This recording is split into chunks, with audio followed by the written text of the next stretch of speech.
Good afternoon, D&D, TikTok, and beyond, and welcome to Roll for Sandwich, the series where I let fate decide my lunch. Let's go. Today I'm going to be using these green vortex dice that I have owned since before the show began. Hopefully they do me proud.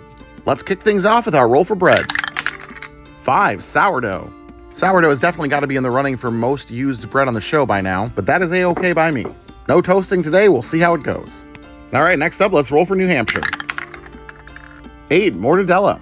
Mortadella is basically bologna with a college degree. Those white bits are actually chunks of pork fat, but it's a feature, not a bug. It's cut super thin, so I'm going to throw on a couple extra slices.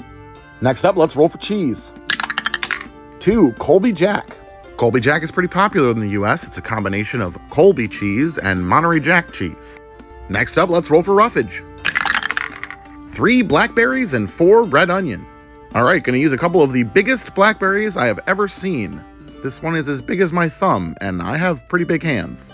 This is an interesting addition. They're a little on the tart side, so I can see that going well, especially with the fatty mortadella. And cheese and fruit is generally a good pairing.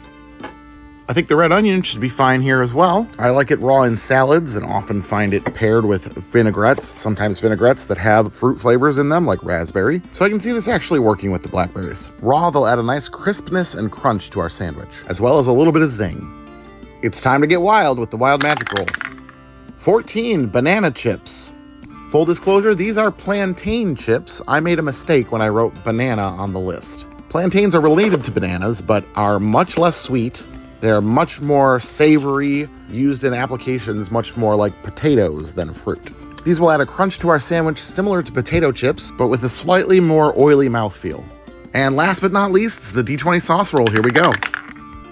16, Unicorn Pride hot sauce.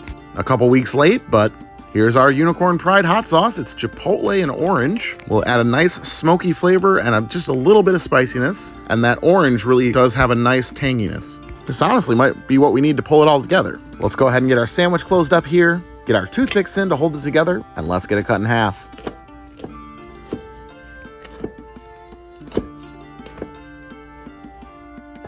And let's take a look at that cross section. All right, interesting. A lot of fruit today. Will be interesting to see how everything comes together. Hopefully nice and cohesive, and we can end the week with a winner. Let's give it a taste. Yeah, it's not a bad sandwich, but it is falling a little flat for me. It's honestly got quite a few different tangy things in it. The sauce, the blackberries, even the Colby Jack has a little bit of a tang to it. It's kind of too much.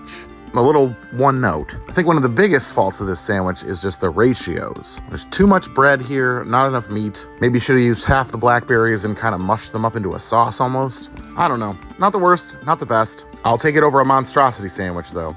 I think today I'm going to give this one a 6.6, and I'm going to call it the not so good berry for all you druids out there. Thanks for hanging out with me today. I hope you have a great weekend, and I will see you on Monday for episode 300.